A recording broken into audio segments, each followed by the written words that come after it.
दोस्तों, नया साल जोशीमठ के लिए एक नई त्रासदी लेकर आया है।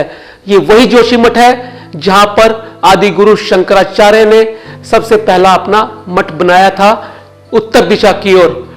जोशीमठ को ज्योतिर्मठ कहा जाता था, बिगड़कर इसका नाम जोशीमठ हुआ है।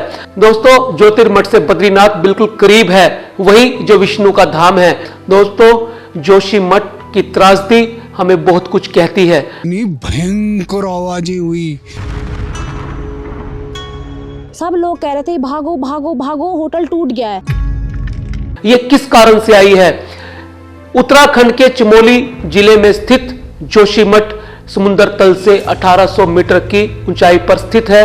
यहाँ की पॉपुलेशन 23,000 है। आज के वीडियो में हम जानेंगे वो 5 कारण जिसकी वजह से जोशीमठ के अंदर ये दरारें आने का सिलसिला शुरू हुआ है।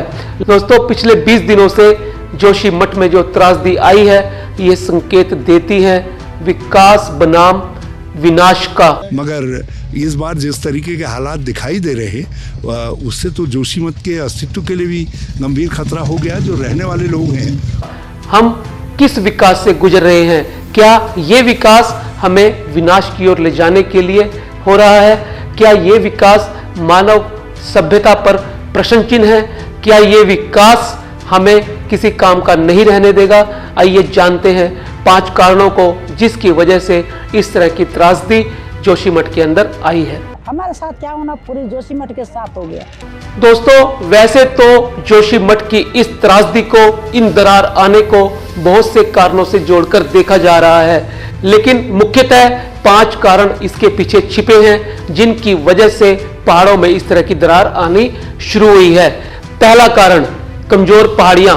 दोस्तों, जोशीमठ की पहाड़ियां कमजोर हैं। इसका कारण यह है कि ये वो पहाड़ियां हैं जो भूस्खलन के मलबे से पैदा हुई हैं, यानी उस क्षेत्र को भूस्खलन का क्षेत्र जोन 5 माना जाता है। वो एक भूकंप की दृष्टि से सेंसिटिव जोन है। वहां पर भूकंप अक्सर आते रहते हैं। लगभग 100-125 साल पहले जब बड़े भूकंप आए और उनके कारण से जो मलबा जमा हुआ, उसके ऊपर जोशीमठ का ज्यादातर शहर बसा हुआ है और इस मलबे के ऊपर बसे होने के कारण वो कमजोर पहाड़ियों पे बसा शहर माना जाता है। इन्हीं कमजोर पहाड़ियों पे होने के कारण वहां पर इस तरह की दरारें आना कोई बड़ी बात नहीं है। तो सबसे बड़ा कारण जो नजर आता है इस तरह की त्रासदी का, वो कमजोर पहाड़ियों का होना है। दूसरा कारण, पिघलते ग्लेशियर। दोस्तों, पिछले लंबे समय से वैज्ञानिक हमें चेतावनी देते जा रहे हैं कि ग्रीन हाउस इफेक्ट के कारण हमारे धरती का तापमान बढ़ता जा रहा है और इस बढ़ते हुए तापमान के कारण हमारे ग्लेशियर पिघल रहे हैं। वो ग्लेशियर जो हमारी प्रकृति के संरक्षक हैं, वो ग्लेशियर जो अपने अंदर अथाह पानी को लिए हुए हैं, वो ग्लेशियर जो जलवायु संरक्षण के लिए बहुत इंपॉर्टेंट रोल प्ले करते हैं। यदि ये ग्लेशियर पिघल गए तो आप सब जानते हैं क्या होगा।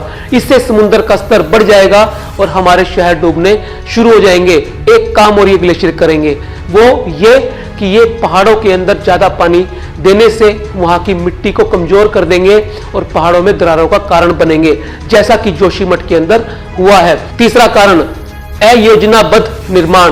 दोस्तों, एक बड़ा कारण इस त्रासदी का, इस दरार आने का माना जा रहा है एनटीपीसी का एक प्रोजेक्ट जिसे तपोवन विष्णु पावर प्रोजेक्ट के नाम से जाना जाता है।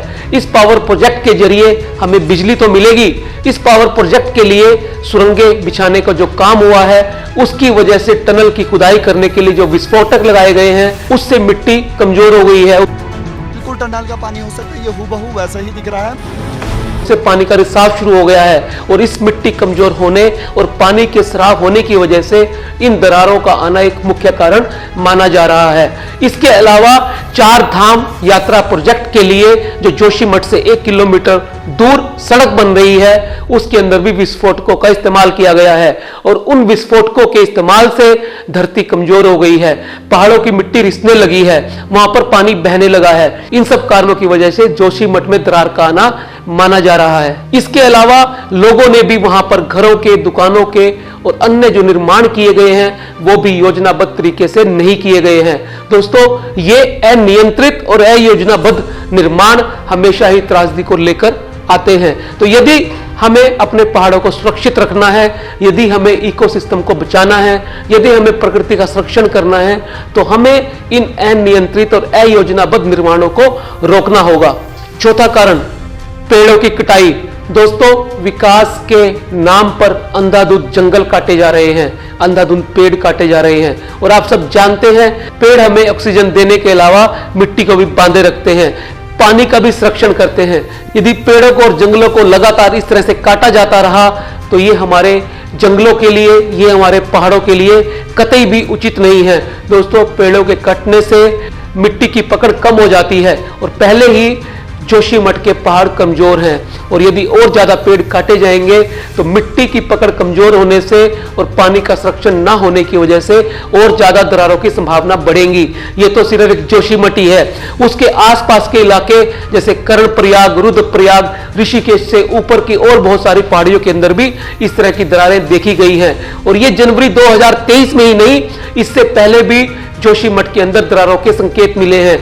क्या हमारी सरकारें सोती रहती हैं? क्या हमारी ब्यूरोक्रेसी कान और आंख बंद किए रहते हैं जो इस तरह की समस्याओं को वो पहले भांप नहीं पाती? जब 80 लोगों को शिफ्ट करना पड़ा, जब 700 घरों के अंदर दरार आ गई और 80 परिवारों को शिफ्ट करना पड़ा, तब हमें समझ में आता है कि क्या होने वाला है। हम भविष्य को अगर पहले ही भांप ले, भविष्य को पहले ही देख ले, तो इस तरह की त्रासदी से बचा जा सकता है। और दोस्तों, पांचवा बड़ा कारण है पर्यटन बढ़ना। पिछले लंबे समय से जोशीमठ पर्यटकों के लिए एक आकर्षण का केंद्र बना हुआ है। इसका सबसे पहला कारण तो यह है कि बद्रीनाथ धाम, जिसे भगवान विष्णु का धाम माना गया है, वहां से पास ही है। दूसरा कारण है ओली, जो स्कीइंग के लिए एक दुनिया का माना हुआ ग्राउंड है। और इसका तीसरा बड़ा कारण है शंकराचार्य का मठ, शंकराचार्य का पहला मठ जो जोशीमठ के अंदर स्थापित है।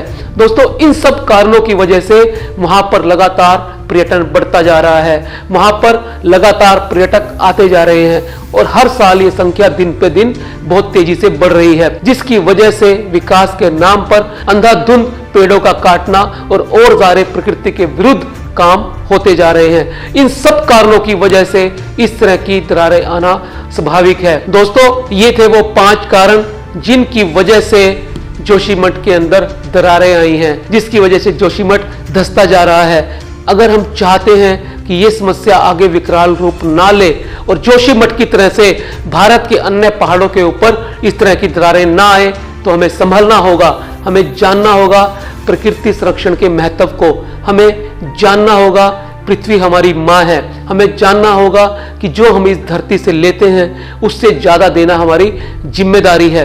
हमें ग्रीन पर्यटन, सस्टेनेबल लिविंग पे काम करना होगा और पूरी दुनिया के सभी कर्णधारों को एकजुट होकर अपनी माता की रक्षा करने के लिए आगे आना होगा।